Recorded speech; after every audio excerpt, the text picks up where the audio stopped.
You are good to start, Paula. Thank you, Grace. Okay, so today, the Arts Commission Committee for Antiracism and Equity and Metro Arts staff are joining by conference call. In a moment, we will call roll of all members present.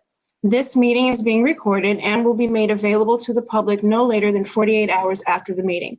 Any action items decided by consensus at today's meeting, excuse me, will be reconfirmed at the next in-person meeting of the committee. So I would like to call the meeting to order. It's 5:05. As I'm taking roll call, we will bring up the C.A.R.E group norms on the screen as well.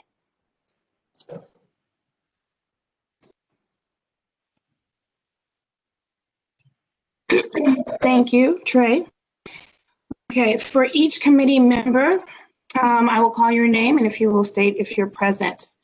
Ellen? Present. John Royal? Present. Jonathan Mark?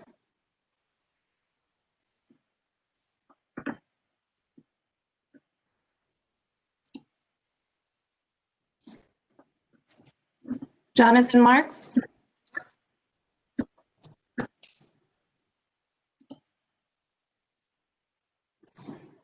I didn't hear you, but I did see you came off the, from being unmuted. Megan?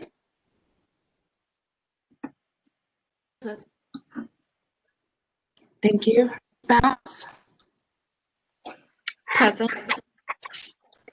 Thank you. And Terry? Present.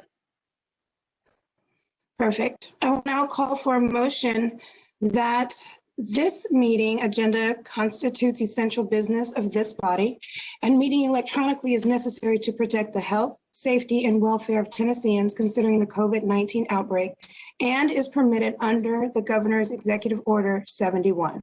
I'll need someone to propose this motion.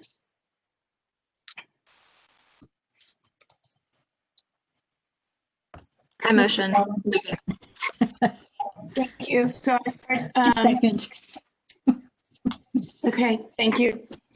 I move that meeting electronically is necessary to protect the health, safety, and welfare of Tennesseans in light of the COVID-19 outbreak. Let's do a roll call. If anyone has comments on this motion, please raise your hand and I will call you. So please state yay or nay to this. Ellen? Yay. Thank you. Royal? Yay. Thank you. Megan? Yay. Thank you. Ms. Bounce? Yay. Thank you. And Terry? Yay. Did I miss one? I don't think so. Okay. The motion passes. I will now pass the meeting on to John for our informational session. I do want to recognize Council Lady Van Rees being with us today. So thank you, Council Lady, for your presence and for your time this evening. We greatly appreciate all the support that you continue to give the Arts Commission. Thank you, Ms. Roberts. It's my pleasure to be able to drop in. I'll be with you for just a moment and watch the balance of the session once it gets to video. Thank you very much. And you have my undying support. Thank you.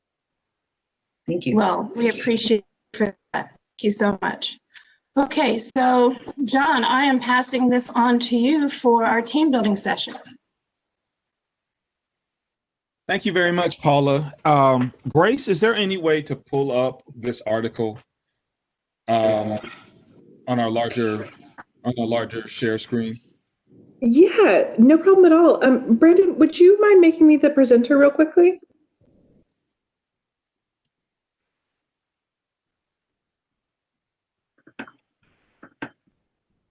Let's see. All right, let me pull this up.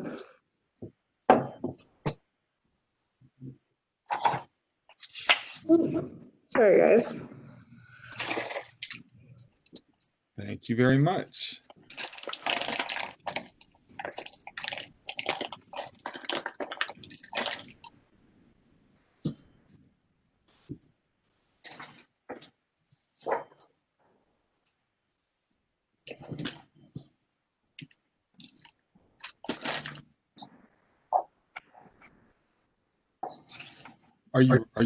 Is that, can everyone see, or do we need to go full screen?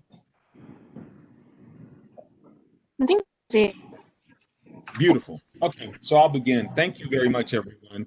I don't want to take too much time with this, and I realize that we had a meeting scheduled at the top of the month, and I do want to acknowledge that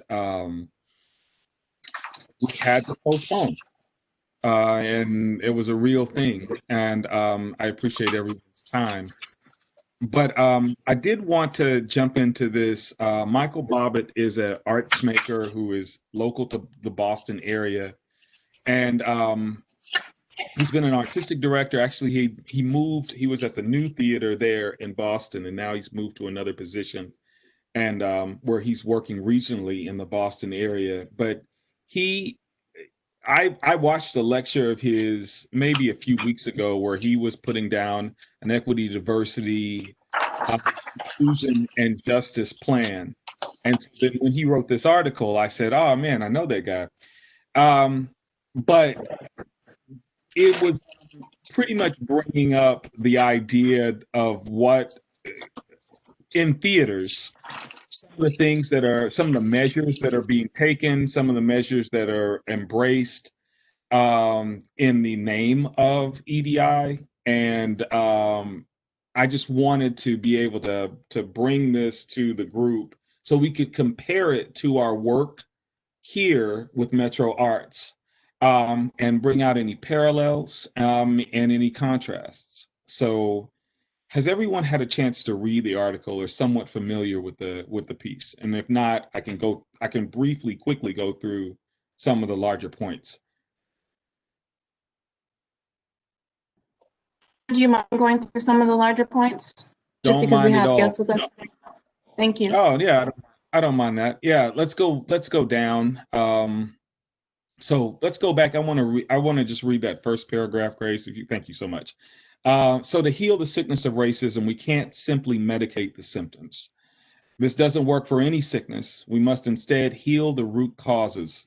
Programs and programmatic initiatives are like medicating the symptoms. As creatives, we are drawn to programs with the sickness of racism will not be healed with programs like, can you scroll down just a little bit so I have that first one at the top? And I want to say really briefly, I'm actually in a anti-racist training, a couple of anti-racist trainings that I'm building for 2 local universities. I've really been trying to hone in and focus on this idea that if you have a disease, you can spend a lot of time treating the symptoms, and you're going to end up running through all of your resources, which usually, in a lot of cases, end up being people, or financial, or relationships with the community, and then you'll make a short-term impact, but then you'll see those symptoms rear their ugly heads later. So I just wanted to really focus in on these things. And so the first one, actually, I'll take readers. If anybody would like to read that very first one, then we're just focusing on the words in bold right now. Anyone? I don't mind. Oh, please. You sure? Okay. Do you want me to read just all the bolded ones, John? Just the first one in bold. Okay. Discount ticketing to marginalized communities. Great. I'll take another reader for the next one in bold. Producing 1 or 2 BIPOC-centered shows each season. Great. Somebody else take that third one, please. Community engagement programs. Another one. Equity, diversity, and inclusion committees. Thank you. Please scroll down. That's good. Hiring BIPOC folks in lead diversity positions. And someone take that last one, please. Hiring consultant to teach about the 400-year U.S. institution of racism. Yeah, exactly. So, and there again, like I said, in keeping of time, I wanted to make sure that we can, because we're not working with one particular theater or one particular pattern of an arts organization, but I feel like that there are things that are inherent in the EDIJ initiatives that are implied, that are trying to be implied in the last year, and across a lot of different organizations and across a lot of different genres. And I just wanted to say, as we read through this list, what's one thing that sticks out to you as in something that you noticed or that you've seen or experienced, or something that you feel like, wait a minute, I never really thought of that as ineffective? Those are the two questions on the table right now. This is Ellen. There are two that stand out to me that we get hit with all the time. We're always getting offered discounted tickets for our families who are very diverse, right? And also, one or two shows a year instead of including just being inclusive and having that programming year round, but making it only during the Black History Month or the Native American Heritage Month or Asian Pacific Islander Month. Those are two that are across the board in Nashville all the time.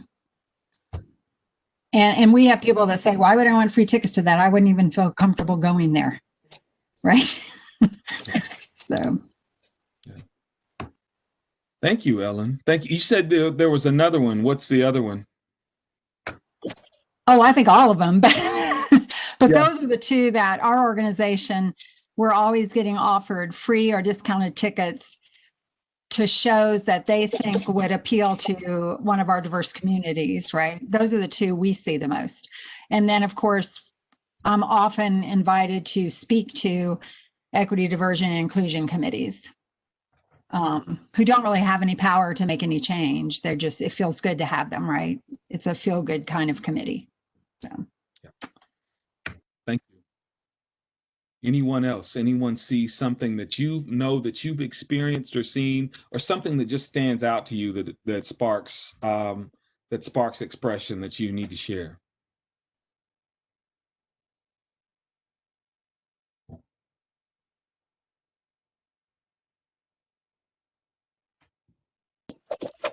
This is Terry. I can speak to EDI committee as well.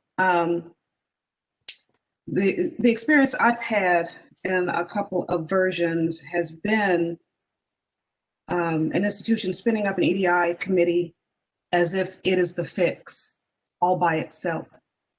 A predominantly white organization bringing in a committee that is actually very diverse, very representative of the community. However, the task handed was, here, we recognize it, or we've been told that we have a problem. It's your job to decide how to do it, how to fix it, and to go fix it yourselves without examining internally how the problem became a problem and how fixing, quote unquote, what that looks like for them to walk through the process of examining what they have to do, the steps they have to take to acknowledge and to address. We don't know about fixing because you have to address it first, but you can't gather a group of people outside, external to you, and expect them to know. And especially if they are a group of people of color, expect them to do your work. So that's how this impacts me. Thank you for sharing. Go ahead. This is Ellen again. Another one, a lot of times we're pulled into corporations to do, quote, diversity training.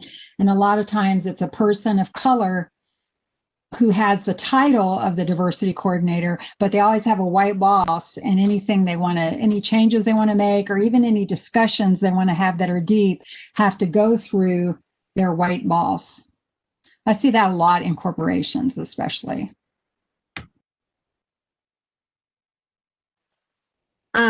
Yeah, I think all of these I've seen and or experienced, but I think the one that stands out is the consultant one, hiring consultant to provide all the history or like give tools, or basically I've seen it where consultants are brought in to fix the organization that they're not a part of, and it's kind of like, it's often that like they'll do a training and that's it. Like that's kind of the end of the equity, diversity, and inclusion effort. Because it's like, we've done it, now we're good. Instead of actually like that being a starting point. So I've seen that a lot, as well as I've also seen where consultants are brought in, then again, don't necessarily know an organization from the inside out. Instead of working with people inside the organization who actually might have expertise or have something to offer, but aren't given the same value as like an outside consultant, even if they're presenting similar information that maybe inside an organization people have been talking about. So yeah, I've kind of seen all those sides. Thank you. Thank you. Thank you. Thank you. Does anyone else have one that they'd like to offer? Something that strikes you or something that you've observed personally? I'll jump in because I feel like sort of I look at this and it's just like, oh man, guilty as charged, you know.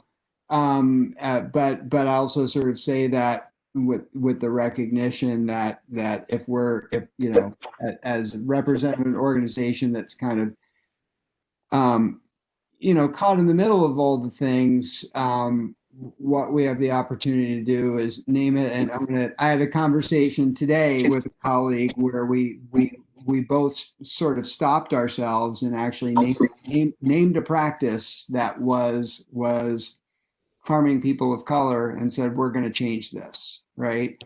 And so I guess what I'm going to say is like, you know, just sort of going down the list, it's like, you know, producing 1 or 2 BIPOC-centered shows each season, check. Community engagement programs, check. Equity, diversity, and inclusion committees, check.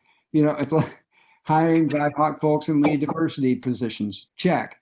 Hiring consultants to teach about the 400-year U.S. institution of racism, check. I mean, it's painful to read this. And yet at the same time, so I guess what we're constantly having to hold ourselves accountable to is challenging the way that we go about doing these things and naming our complicity in all the problematic aspects of those things, recognizing that if we stop doing all of those things, we would not advance in what we're doing. Right. So we have to acknowledge our complicity, acknowledge the ways in which the things that we're doing are not solving a problem. They are pathways to transformation. And so that's how we seek to look at this work. Thank you for sharing that, Jonathan. Does anyone else see one that they'd like to speak about or share or inspired to share about the material that's been presented?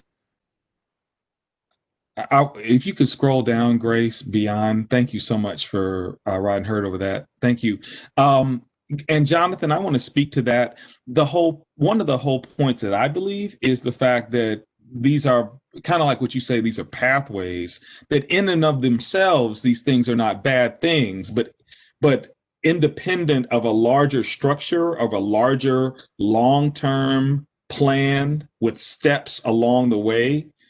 A one-off BIPOC show where, kind of like what Ellen says, where you try to get a constituency base that is not normally does not normally interact with your institution.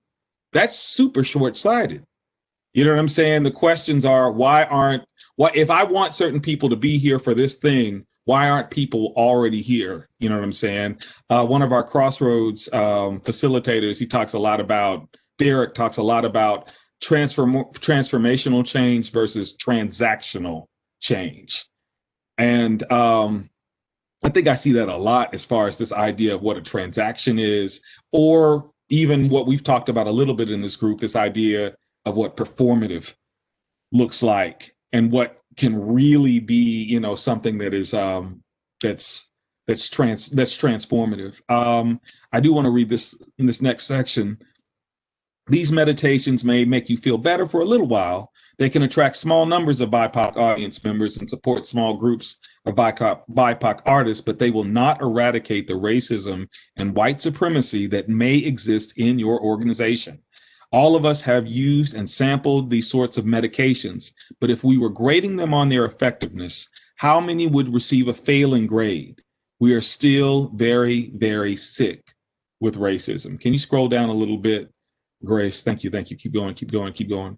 Keep going. And I think that just within this, and this is why we share these materials prior to the meeting, he talks a lot about policy and this idea of really making structural change. And also, Michael has gone a long way in some other talks that he's had about it's time for organizations and institutions to make real choices about who they want to interact with.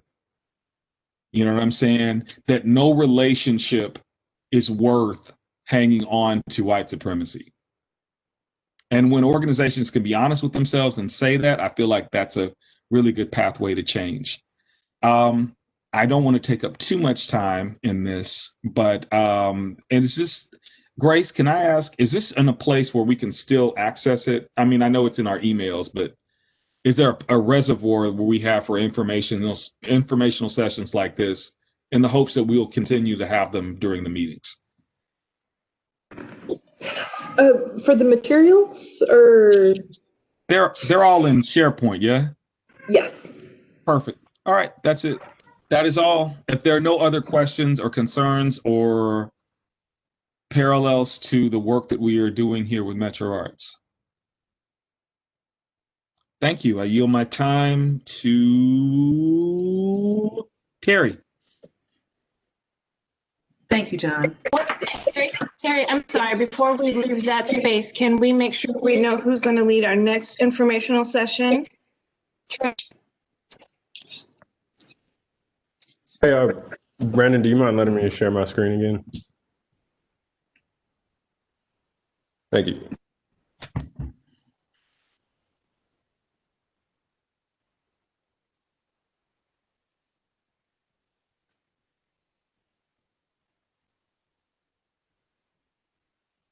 So did we answer the question? Oh, was that a question? Yeah, well, I don't know that we answered it. Who's leading? Okay. Does anyone want to take that on today? Commit to it today?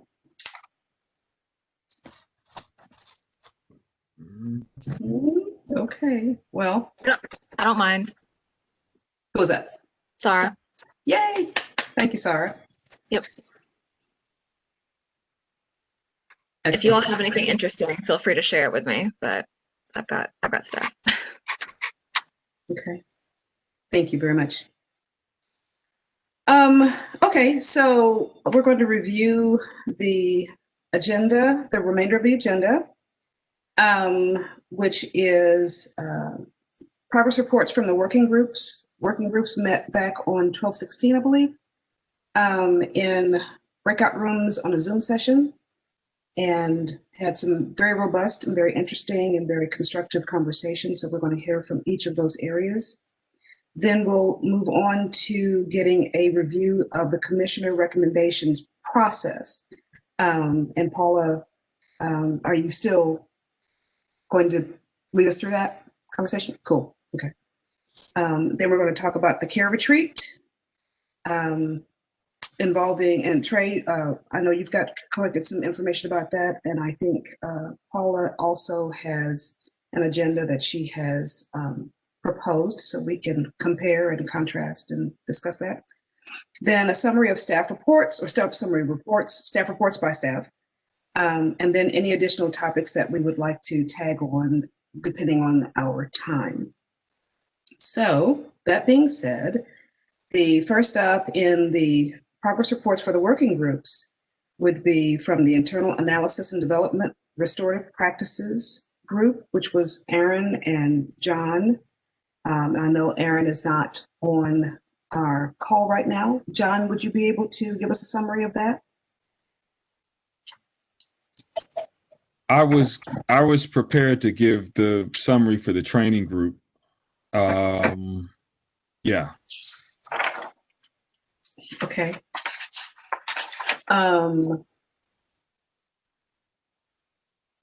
Let's see if I have enough in my notes to do that. I can give some highlights. So, because I bounced in and out of that particular group because I was handling the Zoom session. But, and John, please correct me if I'm not on point here. We talked about building accountability within Metro Arts for the current staff and how they are faring within the department given social external pressures as well as internal work and relationship pressures. Aaron brought up a tool for analysis for the department to consider, which is based on his work with the Learning Lab. So we talked about how to seek and compare potential tools to be able to use to offer or suggest to Metro Arts for using to examine its internal methods of communication and supporting staff. And in fact, engaging in the HR process and determining because we had just gotten the new employee handbook. So in combing through some of that information, we looked and saw some areas that we thought could be addressed that might be concerning and might be propagating standards and practices that we find might not be healthy for the staff. So we invite Metro Arts to begin to look at that, look at themselves through that lens. And that would include potentially some internal team building methodology. I know a lot of corporations, a lot of companies go through, the TMI sequence and the True Color sequence. There are lots of team building, but there are lots of really ineffective team building processes that companies use that don't really address what's going on and do so in a safe space. So we talked about looking at team building methods that would help to call in those things that would make a safe space for staff to be able to be real and be human and be show up for their own what's the word? Show up for their own value, for lack of a better term, and express that within the department. John, how am I doing? Am I getting close? I think you're doing great. I mean, and that was the thrust of it, just developing a metric that we can gauge whether people are feeling seen, heard, and human. I know. So I think that's at the core of it. And that was primarily what Aaron related. One of the things that he related, but from his experience with the Learning Lab. So yeah. Okay, thank you. Pure words. Thank you. Okay, so then the next working group would be External Analysis and Development, Metro Arts Funding Programs and Initiatives. Sarah and Ellen, and I believe Paula was part of that as well. Who's going to be speaking on behalf of that group? I am, but Ellen and Paula, please jump in. So, yeah, so we talked about a lot of our conversation actually focused on communication and what does communication look like both internally within C.A.R.E, and then also what the work that C.A.R.E is doing. How are we externally communicating that to others in the community? So, including folks in the arts ecosystem, but also those others at Metro, How is there clear communication between what we're doing with C.A.R.E and like the board, but also just really a lot of folks don't really know about our existence or what we've been trying to do as the art team over the last several years. And so now as C.A.R.E, we really wanted to kind of think through what could communication look like with people in the arts ecosystem, and like what would our role be in being that sort of kind of facilitative body between like artists and community organizations and Metro Arts. So that was kind of some of our discussion. We also talked a lot about, we talked a bit about trainings actually too, about what does that look like, and possibility, and again, because it all goes back to communication, like how are we using similar language, similar messaging, if we don't have a shared analysis. So we talked about that as well. That's what I had recalled. I don't know if Ellen or Paula, if you all have any other thoughts about what else we discussed. I think that was a lot of it. Yeah, I think we kind of merged, we were on the same committees. We kind of merged those two together because we felt like communication and external relationships, it's all kind of interrelated. Yeah. So we talked more about communications, I think, and then, yeah. Yeah, and I think we really talked about how we can't build community or external partnerships until people know who we are, and until we create that space. So, yeah. Okay, excellent, thank you. And then the last one, because those two were kind of blended, the last one would be training. John? Yeah, thank you, Terry. We, C.A.R.E and I are on the training committee, and we have been specifically focused on understanding that new board members are being onboarded and wondering how we can design a module that is a part of the formalized onboarding process for board members.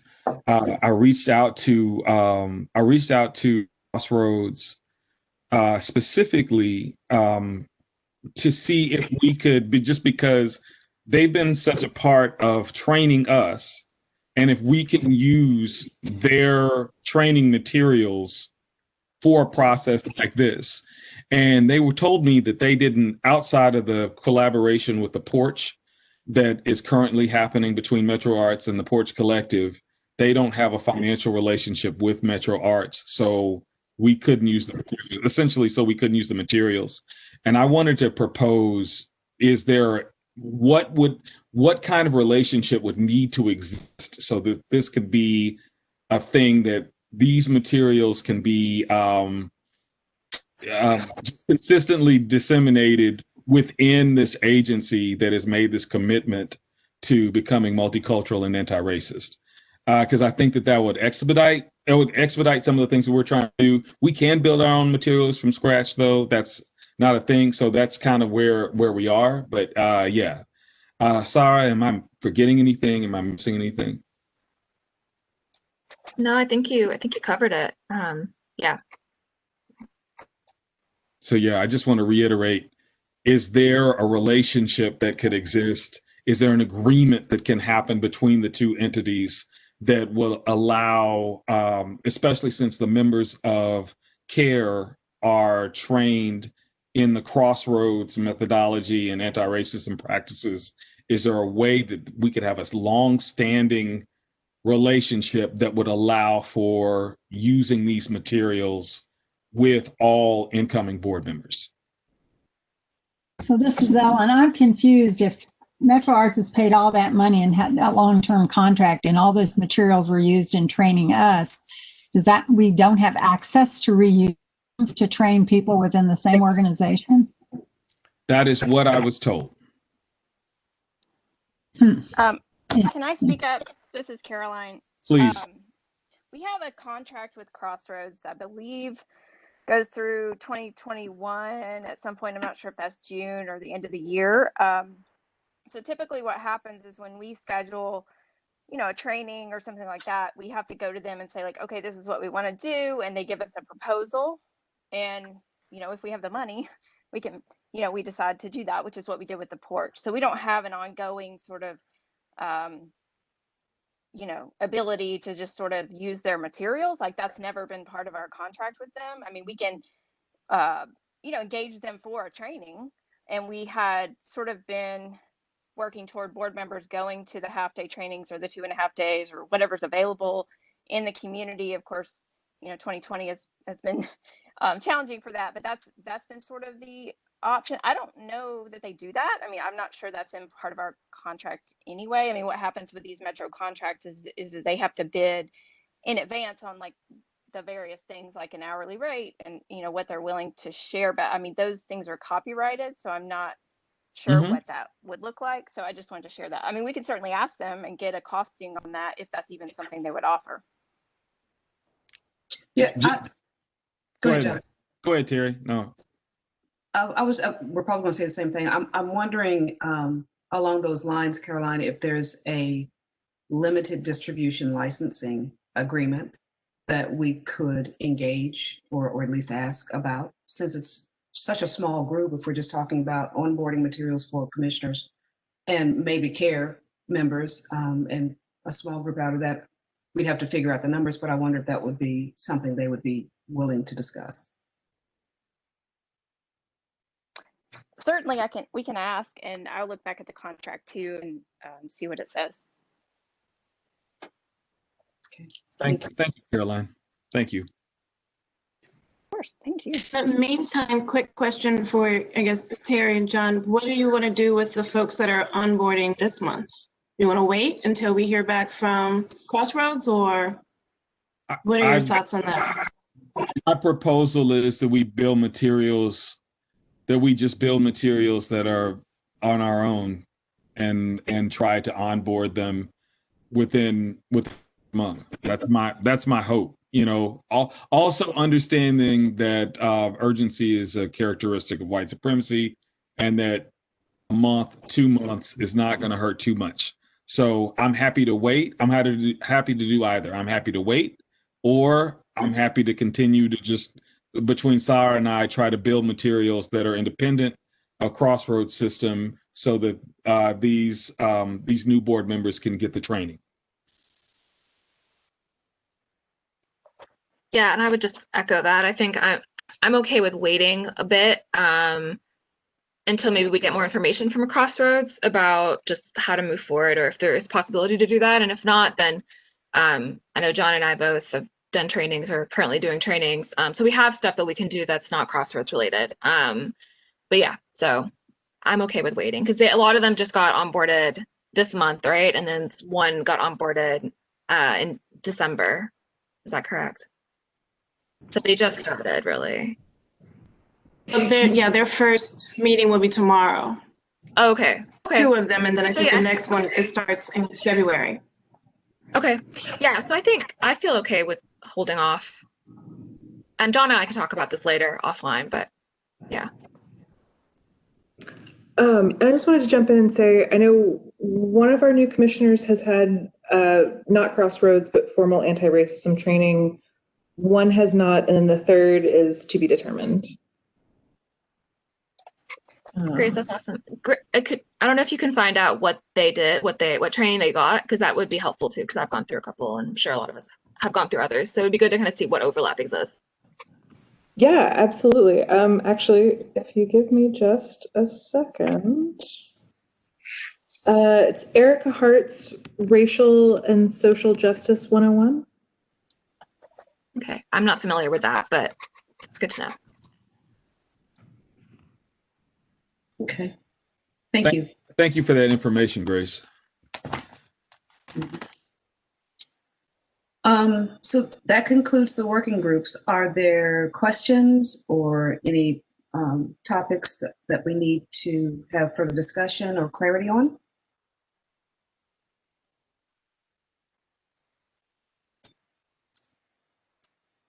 Okay. Working groups will also be part of the retreat that we have coming up. The hope was the working groups would be able to meet once a month, but meetings got skewed for January. So we will take up what's necessary during our retreat, and then establish a pattern after that as we are able to. So next would be commissioner recommendations, review of the process. Paula, would you lead us in that? Sure, not a problem. And of course, ask Chairman Schmidt as well as Caroline to join me in this.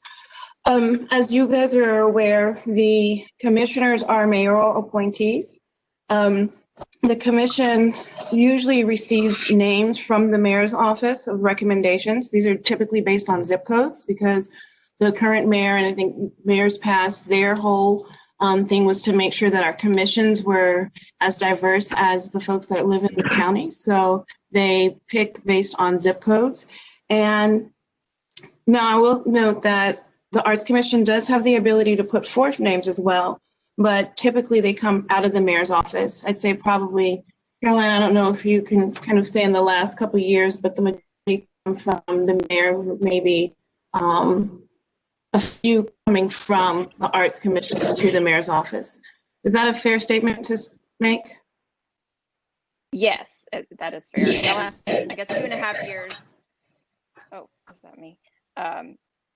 I think we've made suggestions, and then I think one person of anybody who's been appointed in the last 3 years that I know about has generated from, staff or commission. I mean, I can't speak to maybe other people who have influence in that process who may be on the commission or have, contact with the mayor's office, but I think it's a mayor-driven process. I'll say that.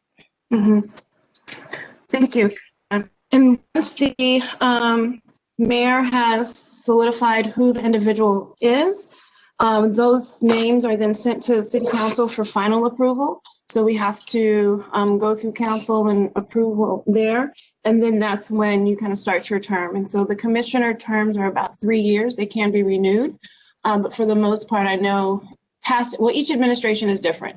So past administrations, they were like, well, if you've been on it for so many years, then it's time for you to come off and we're going to put somebody else in. Or we want to move this person from this commission to another commission. So it's kind of a plug and play kind of deal. So that's kind of the process in brief. Jim, did you have any? No, I don't. I mean, it is a decision the mayor gets to make and the council approves. So I think all mayors, at least in my experience since I've been in Nashville, have been thoughtful about the appointees that they put forward, both from a diversity and inclusion angle, as well as making sure that the geographic territory of the entire county is represented in some way. So that's all I'd add. Mm-hmm.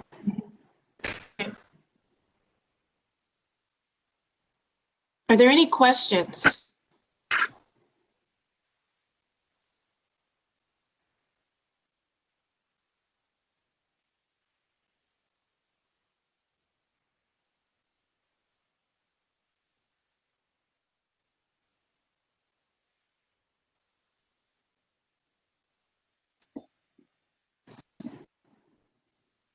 Nothing? No one? Oh. Okay. All right, cool. Thank you all for that explanation and walking us through what the process is. So then that takes us down to the big event, the C.A.R.E retreat that's coming up at the end of this month. You all should have gotten, the group should have gotten emailed from Paula a proposed agenda. We also have one that was outlined by Trey and staff, and they're actually not very different. But Paula, would you like to go through your proposed agenda?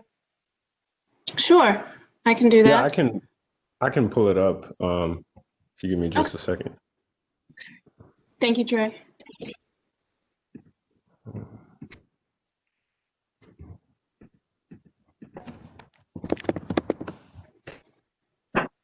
And I want to be mindful, we have about 40 minutes left.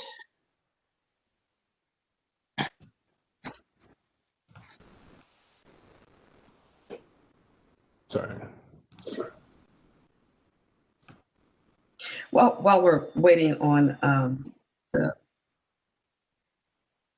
presentation, I want to say thank you to trained staff for the work you did in considering what you would envision on our agenda. And like I said, they're very similar in what they're calling to us to do in this first retreat.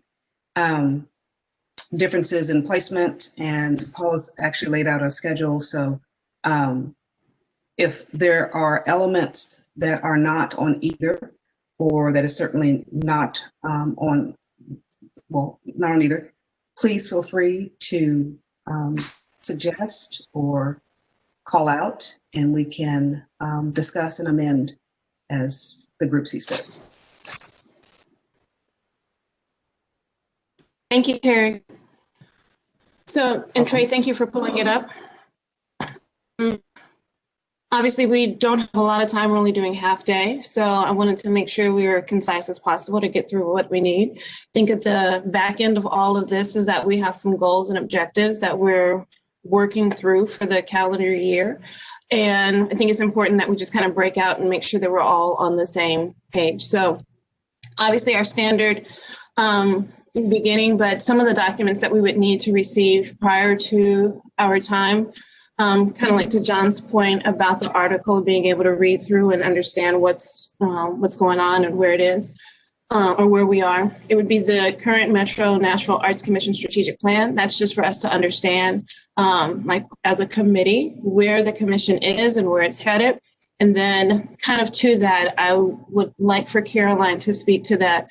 And because she's been so instrumental in the planning process, and I think she would be key in just making sure that all questions are answered, even beyond just what the commissioners know, that she would really be able to take a deep dive if that were to be the case. The other document that we need is the Maryland Association of Boards of Education, looking through the equity lens, which we attached as well. It's something that came out of one of our meetings, I believe, in either November or December. That was very helpful, and it's something that basically goes to what the Internal Analysis and Development Working Group with Aaron and John were working on, making sure that we can ask ourselves questions to make sure that we're not hurting anybody by any of our policies, that we're taking, that anything that we're doing from the Arts Commission makes sense. And so it's just something for us to look at, revise, kind of work through, and then offer this to the commission as one of the committee's first kind of pieces. And so, Trey, I saw you had that up. Can you bring that over? The look at the lens.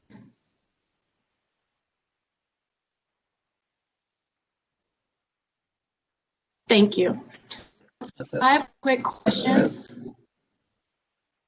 And this was done through the Maryland Association of Education. And as you see, they're not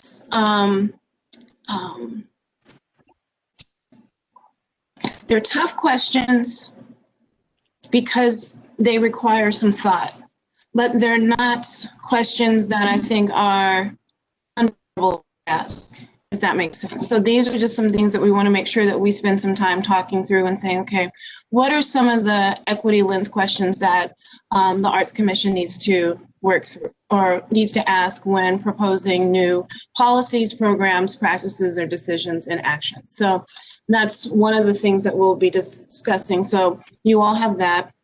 And then a 360-degree organizational review. I believe staff, and Grace, you sent me an email and did not respond, but yes, that is coming from staff, and I'll help you to curate that as well, just in terms of what that looks like. And then as for such, there is an agenda item for that. What is it? What is the purpose? How are we looking at doing this? The who, what, when? We really need to plan for this if we're going to do an entire review of the agency through an equity lens.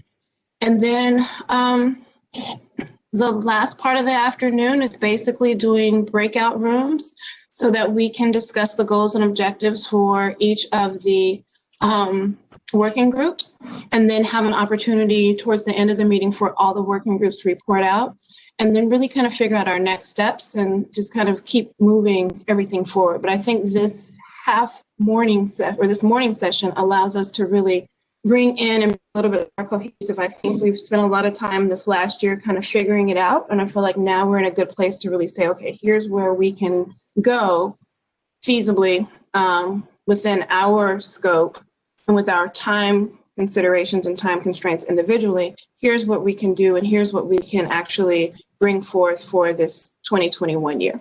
So that's kind of what I captured based on conversations here. Is that what you want from me, Terry? I'm sorry, say it again. Is that kind of what you wanted me to kind of walk through? Okay. Yes, please. And two things that I'd like to call out. First of all, the breakout rooms. Technologically, I don't know what the plan is, what you all are discussing, but is that possible with the technology that you all use, that Metro has at its disposal today? So we will be using WebEx, and I will be hosting it. So where we usually have an ITS person, I will be doing that, so they don't have to come in on a Saturday.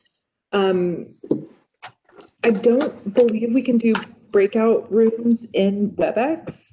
So I'm happy to provide a secondary Zoom link for that part of it, since technically, just as long as, you know, we make sure our commissioners are separated into different working groups, I feel like that part on the public agenda can just be break and working group breakout.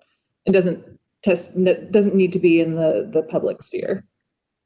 Okay, thank you. I was hoping that would be the answer. If you and I and whomever on the tech side could just talk about that prior to, just so we have a sense of how that's going to flow in case we need to do anything to compensate. That would be really good. Thank you. Thank you. And the 360 review, and the strategic plan kind of go hand in hand for this retreat, because the 360 review ultimately will be a retrospective analysis of what has gone on in the months before, the year before. But because this is the first that we're instituting, it would need to be a reflection of the strategic plan and how that is viewed as a retrospective, and how that informs how we're going to address the 360 review going forward. That's how the C.A.R.E team has, in its various subgroups, the caucuses and the art team and all, that's how we've kind of discussed how we would like to see that happen. So that's just wanted to offer that. Thank you, Paula, for walking through the vision that kind of talked through, and everyone has kind of lent their voices to. Do we have any discussion or questions around what amending, any changes or anything that we need to discuss about the retreat and the agenda as it's been stated?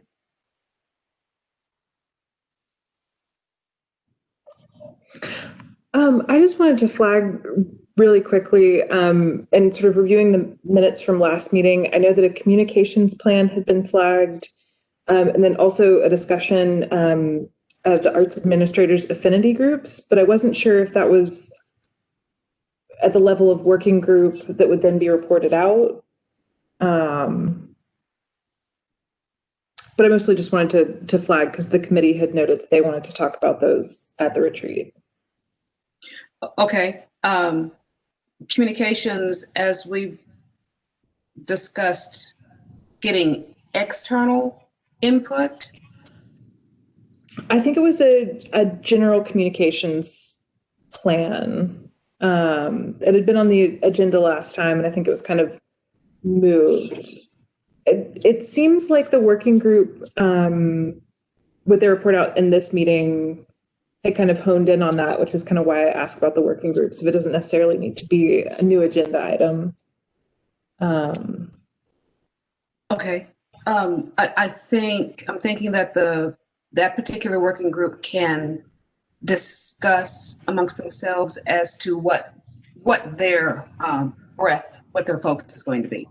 And if what has been on the agenda is not part of that, what they want to, what their scope, then we can decide how that is to be addressed. Would that be fair? That sounds good to me, but I feel like also Sarah and Ellen, it's. Oh, I'm sorry. Yes, sorry, Ellen.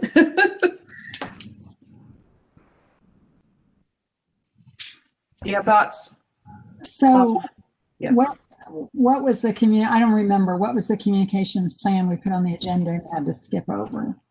Was it internal communications, external communications? I believe it was external, and came up sort of in relation to both, in terms of like external communication of this committee, but also Metro Arts's community engagement and external communication.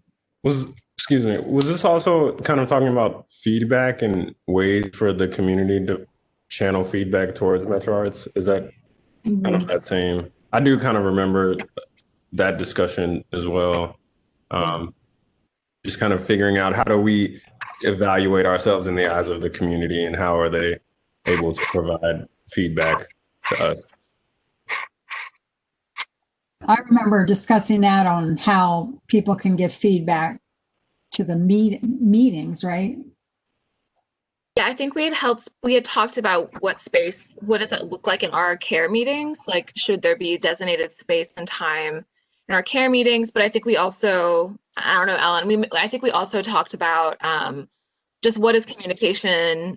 I think often communication is happening, not just Metro Arts, but like all organizations. It's one way where it's like the organization to the community, but what is the community to the organization? Like, and is there a process for that? So that, and I remember that being something we had talked about. We didn't really delve deep into what that might look like, but it was part of that conversation. I remember that too. Yeah. So sorry, Terry, what was your question? Like, what were you trying to get us to answer?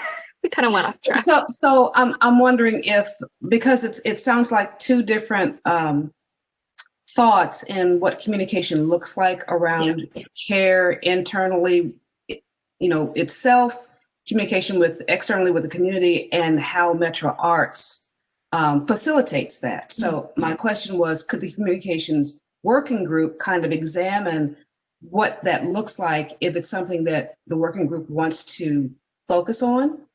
Those two halves, or if there's some part of that they don't feel like is that you all don't feel like is what you want to focus on. That's all. Gotcha. I'm cool with focusing on all of it. I don't know what Ellen, what do you think? I think it's all intertwined and all necessary.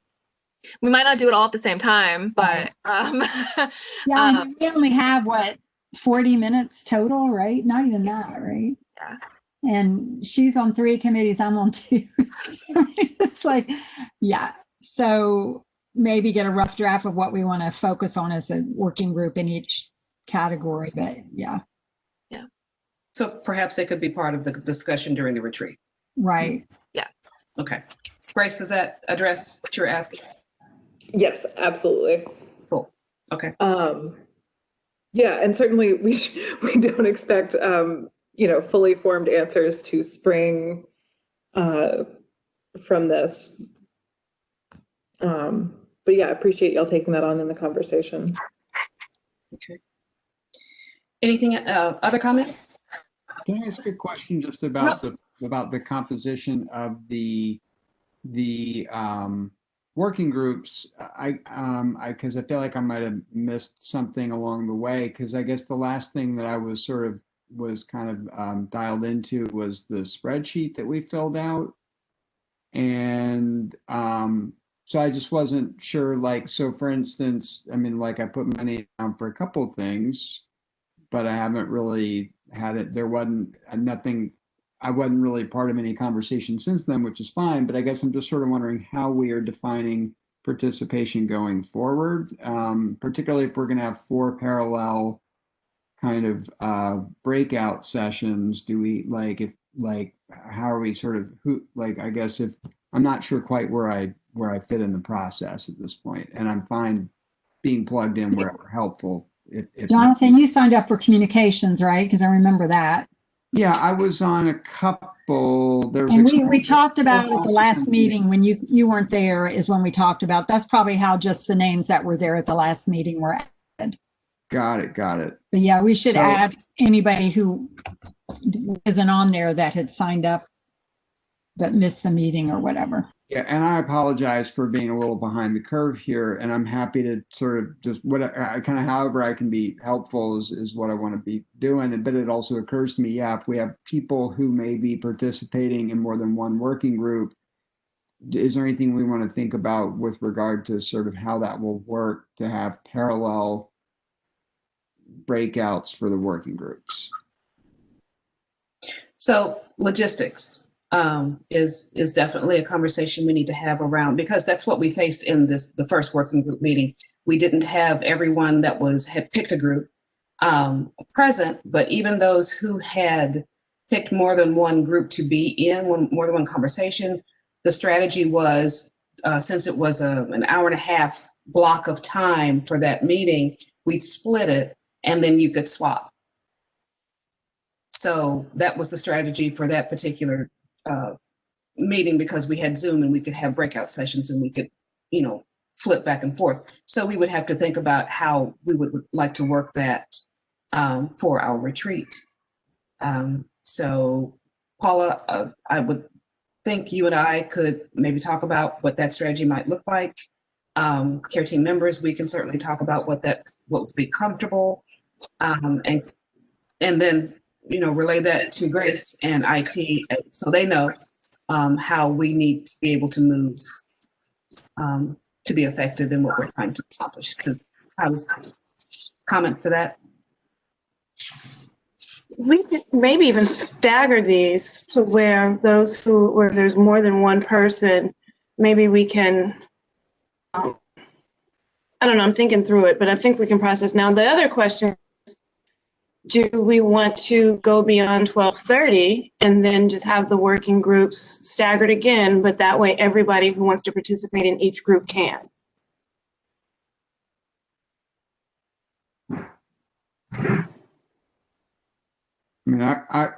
I would probably benefit from being able to sort of, I can go longer, but I just don't know that I can go a whole lot longer on Saturday. So if there's a way to do it within the time we have, that's great. But I'm also open, to what other folks are thinking. And also it may make sense. I'm fine also just saying, put me in one working group, wherever I can be most of help, and just focusing my effort there. But other folks may want to be involved in more than one working group, and we need to make sure we find a way for that to work.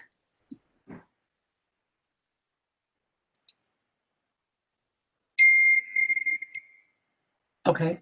And I certainly understand that. Is staff in any working groups? They're not on the spreadsheet. Yeah, I guess that's I was kind of at one point of in and out of the working group, but kind of waiting to figure out what happened at the retreat. So in terms of kind of formality and being assigned, so I'm happy to kind of fill in. I had started kind of having an interest in the internal analysis, development, restorative practices group. So I'm definitely happy to, continue with that working group. And the spreadsheet I'm looking at doesn't have staff members' names listed. I do think having, the folks who are engaged in this work day in, day out, their voices are important. I would think our ability to kind of talk together through that sounds valuable to me. Hey everyone, this is Janine. Yeah, I wonder if, in preparation for the retreat, if staff, could just, and now that things have settled a little bit and the initial conversations with committee members have happened in the working groups, if staff could kind of revisit and jump in where appropriate prior to the working group. That's a little refresh. I think that's certainly appropriate. No,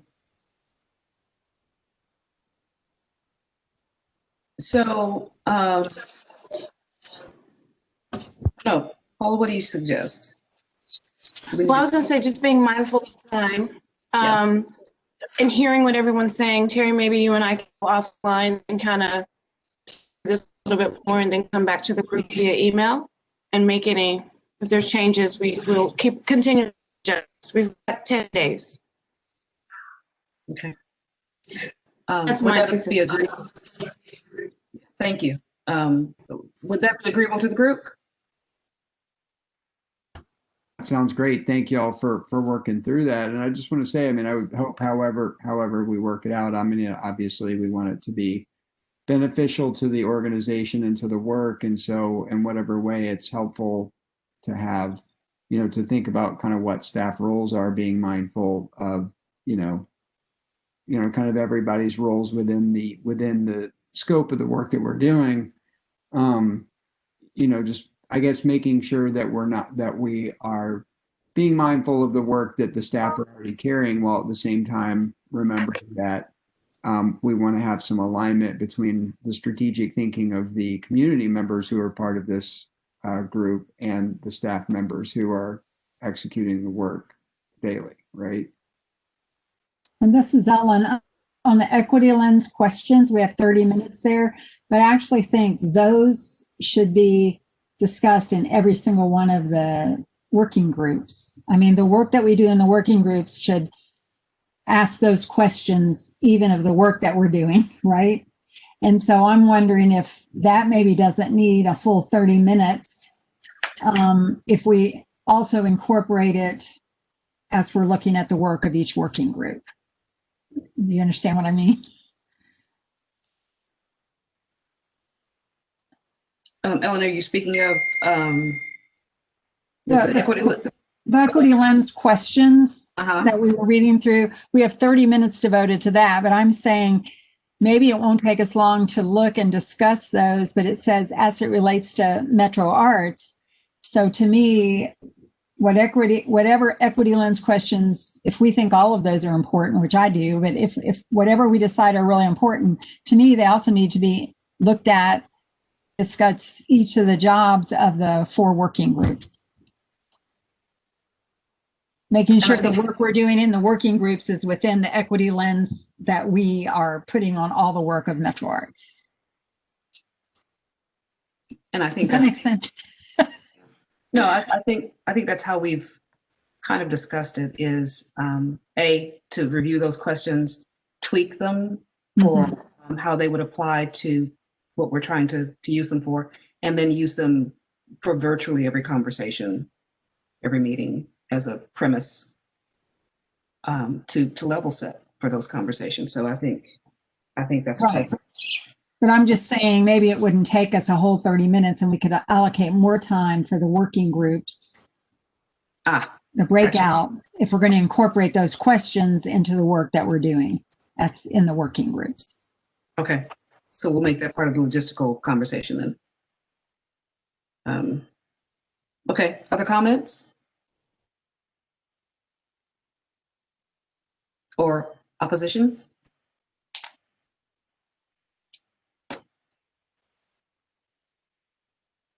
Okay. Thank you all. Thank you, Paula. So we're down to the staff report summary by staff.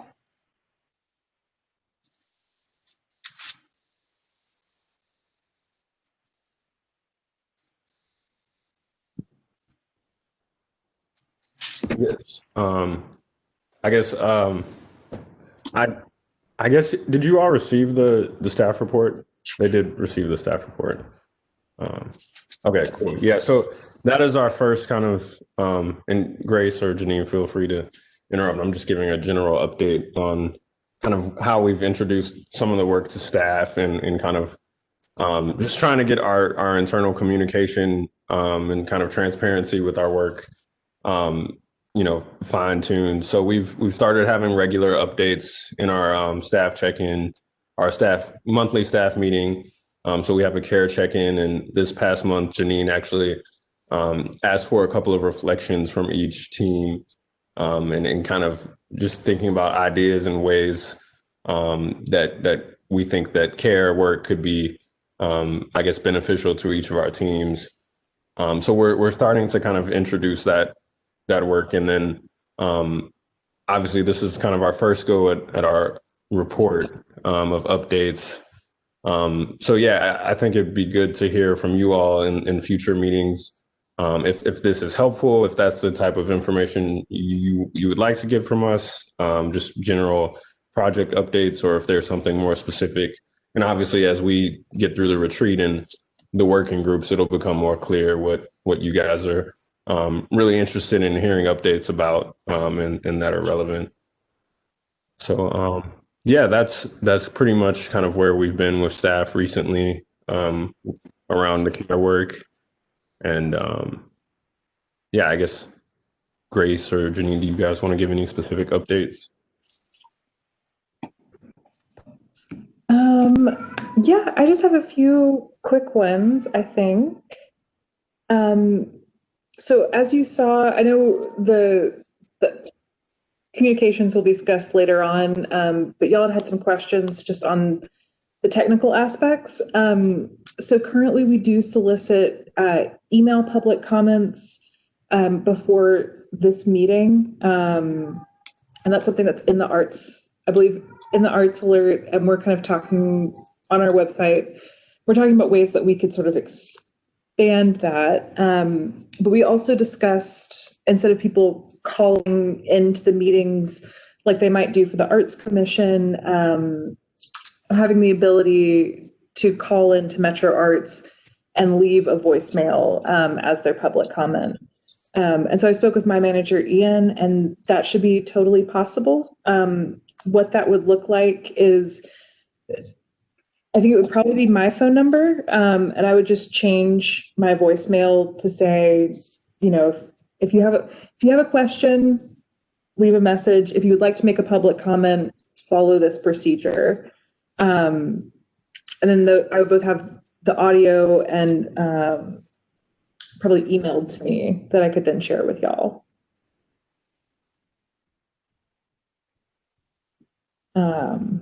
So I'm happy to answer any questions, but that's just a quick technical update so that y'all know we have those capabilities when you're having discussions about that.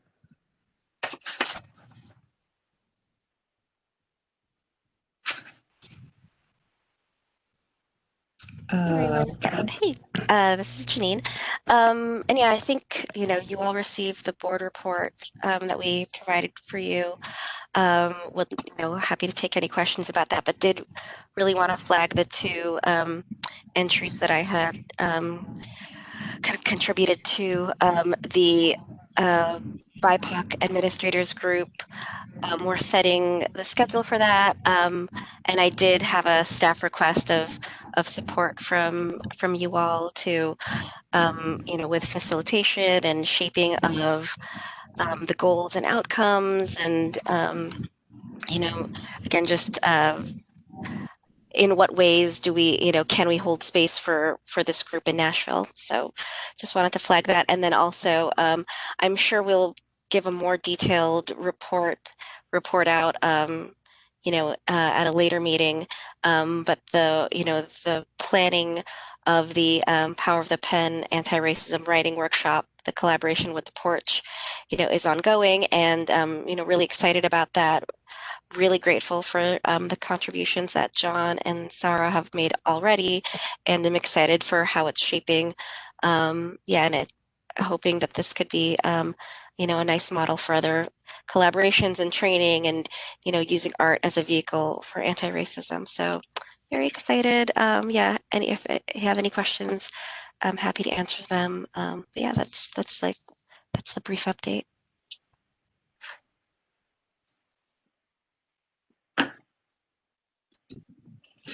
Thank you.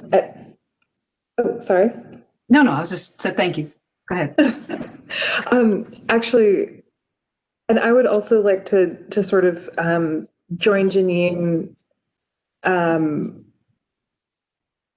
in sort of soliciting support with the BIPOC Arts Administrators Group. I think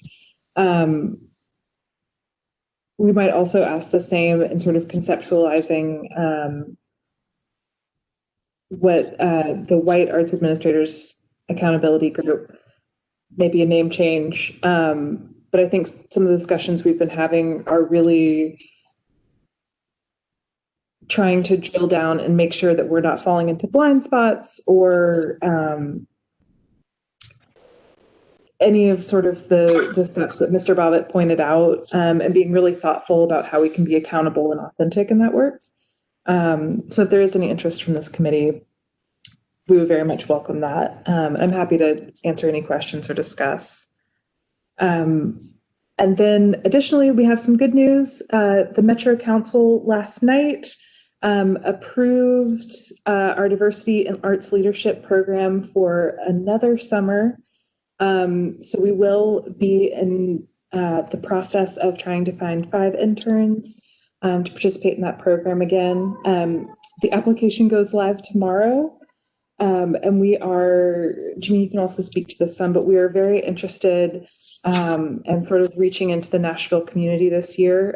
We know we have lots of brilliant undergraduates here in Nashville.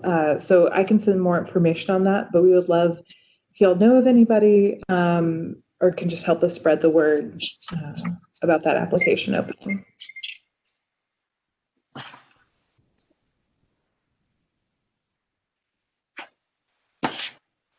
Thank you, Grace.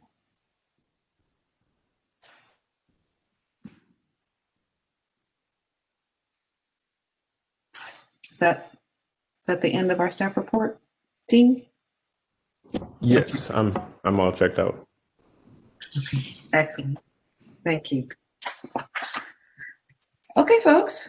Are there additional items we would like to put on the table for discussion?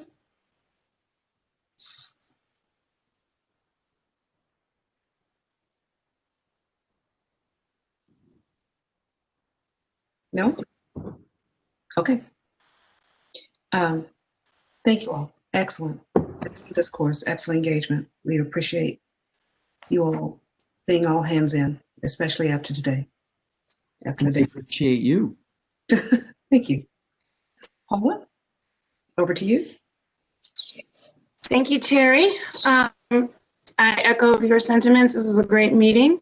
We even have 8 minutes to spare, so I think we can say that this probably works pretty well for us, at least for the first go round. Our next meeting is the planning retreat on January 30th from 9 a.m. to 12:30 p.m. Would the committee still like to hold the regularly scheduled meeting that following week on February 3rd or meet in groups until March 3rd?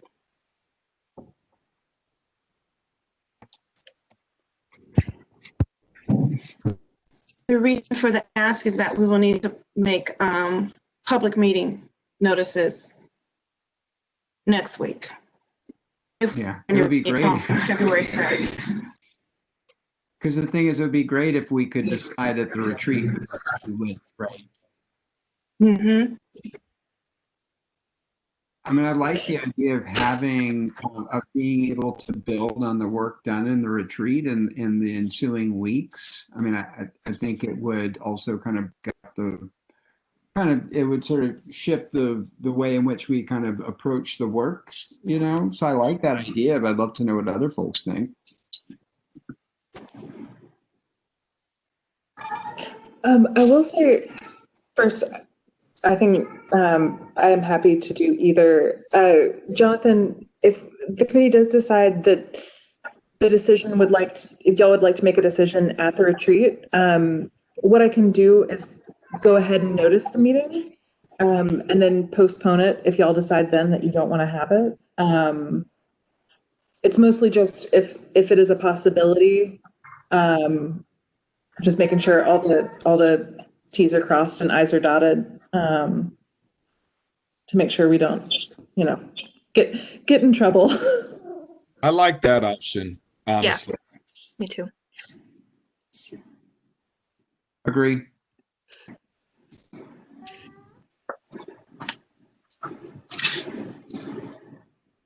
Okay, so you'll go ahead and peg it for February 3rd, and we will decide on January 30th. Okay. Well, is there anything else we need to discuss? Well, then, I believe that completes the business of this meeting, and we are adjourned at 6:25 p.m. Thank you all so much. Thank you all. Thank you, everyone.